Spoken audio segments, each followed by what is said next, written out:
of my word, and I would like to bestow you upon the Chinese harp, the luminous cup, and another A tier, which is Bane's, the Omalu deer.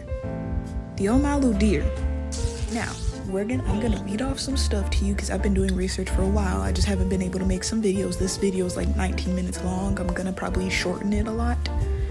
So yeah, I'm just probably gonna shorten it to when I appear, which really isn't a good thing. So I'm gonna just like shorten it to where like you guys can see me, or like you can see the stuff that's happening, because it's just mainly like the hunter wandering, and I kept messing up with the point of view, so give me 2 seconds. Alright, I tried to shorten it a bit, but anyways, we're gonna talk about the Mongols and the Congo. Now the Congo is a Chinese harp, so keep in mind whenever I say that. Congo, Chinese multi-string plucked instrument of the harp family. The sound box of a Congo resembles that of a pipa. On each side of the sound box is a row of bridges over which to 36 to 44 strings. I kind of confused myself there. Each of those strings are stretched. A device that is fixed to the bridges coordinates the 2 groups of strings and movements of pressing, netting, trilling, and sliding. It's a range that usually includes 5 and 1.5 octaves centered approximately at middle C. The music for the Congo is characterized by tension-altering embellishments, glissandos, arpeggiated chords, and register contrast. The Congo was initially believed to have appeared in the Han period, which is 206 BC to AD, which is 222. But several examples of early Congos, some dating back to 1000 BC, have since been excavated, meaning they're gone and most likely harbored, or they've been destroyed, between those two. It was a popular orchestral and a solo instrument until the 14th century, when its popularity declined, and it virtually disappeared. It began to reproduce in the mid-20th century and was used by several traditional orchestras. Dang, so its popularity declined by so much. That's so sad. This whole essence itself is basically the Mongols in China. It's basically telling the story of the harp, but like it's displaying the Chinese cultural essence amongst life in China. That's what I'm getting the situation of, but it feels like that they're traveling together, and I guess they have to be protected, because you saw how valuable Melly was in that essence. She was being protected by the luminous cup, and the deer was watching from afar, so it seemed like that he was supposed to be like a backup recruit in their case. So by that means, written language, the Mongols were great cultural patrons. They conceived, for example, the idea of a new written language that could be used to transcribe a number of languages within the Mongol domains. That's amazing.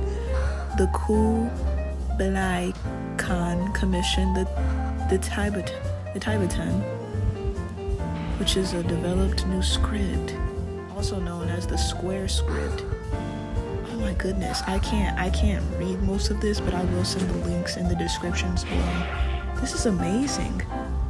They made theater. The Mongol rulers were ardent patrons of the theater, and the Yuan dynasty witnessed a golden age of Chinese theater, so they made Chinese theater. The theater at this time was full of spectacles, including acrobats, mimes, and colorful costumes, and it greatly appealed to the Mongols. Even painting, so 2 forms of art was flourishing under the Mongol rule. One of the greatest painters of the Yuan dynasty was Zhao Mengfu, and he received a court position within the Kublai Khan. And along with Zhao's wife, Guan Daoshen, have rituals. Though Chinese culture was valued and supported in many ways, as discussed above, this support was not at the expense of the Mongols' native culture. So there was some problems. There are some upsides and downsides to this type of stuff. And that is, the Mongols did not abandon their own heritage, even as they adopted many of the values and political structures of the people they conquered and governed. In fact, the Mongol rulers took many steps to preserve the ritual ceremonies and the flavor of traditional Mongol life.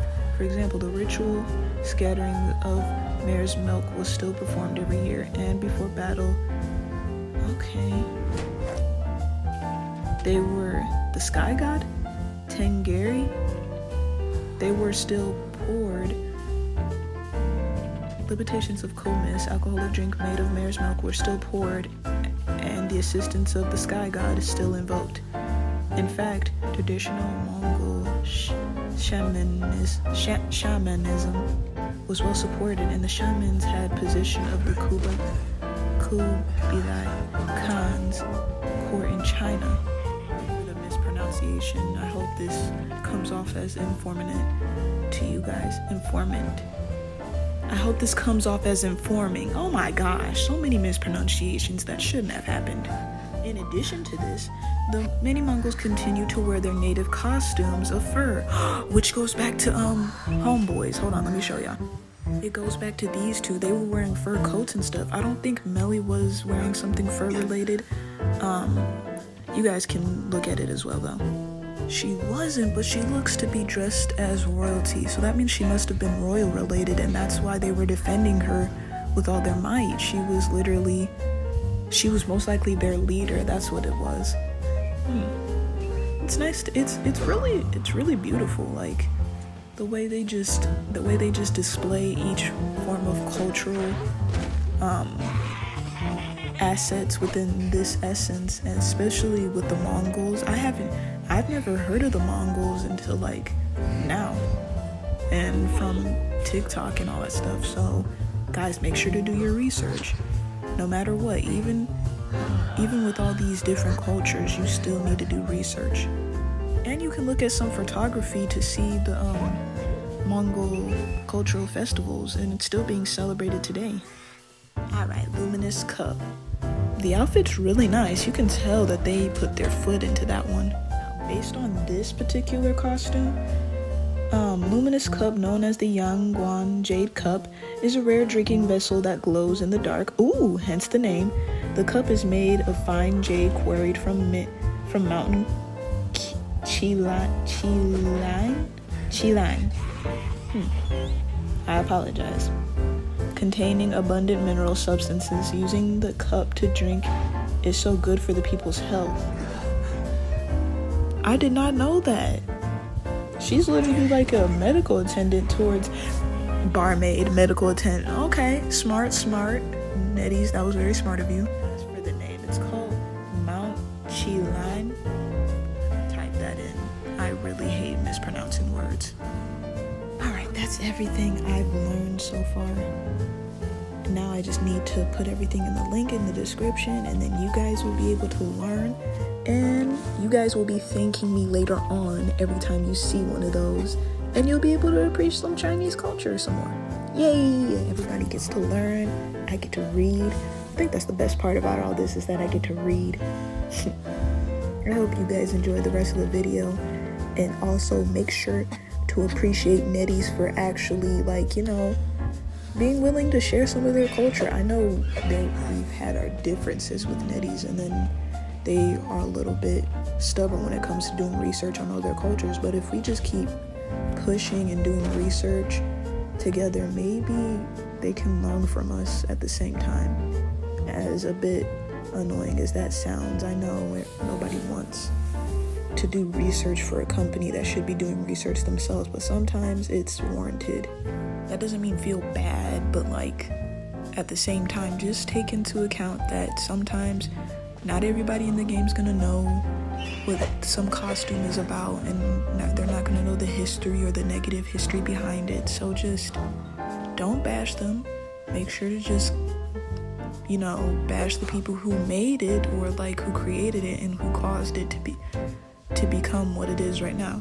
For example, all them times I've wanted to like bash others because of the fact that Netties did something that was very rude and offensive, and I never took into consideration that maybe they don't know about it, or maybe nobody's done enough research and just assumed that everybody's just supposed to know, and outright we gotta start blaming the players.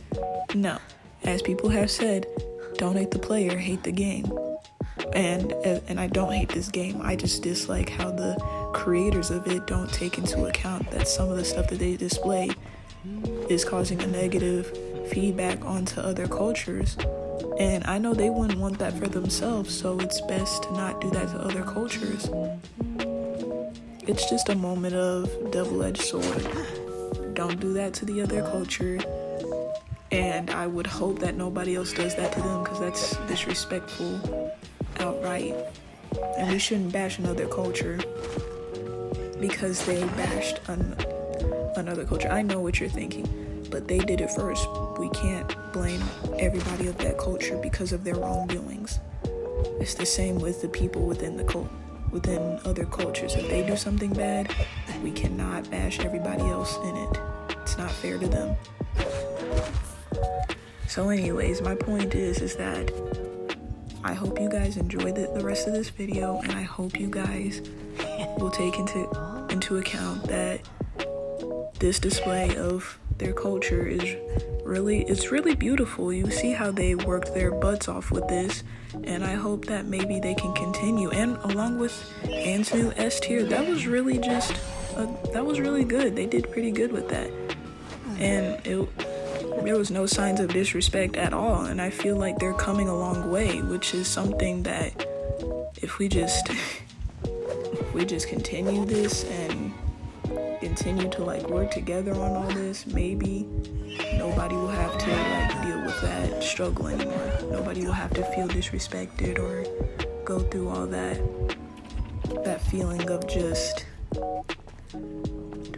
feeling of being ignored, because you can tell that they have a sense of bias towards their own server, which is understandable, but at the same time not okay for a company that's supposed to be professional. Anyways, I'll stop rambling. Enjoy the rest of the video. Thank you for listening. Goodbye, Widows.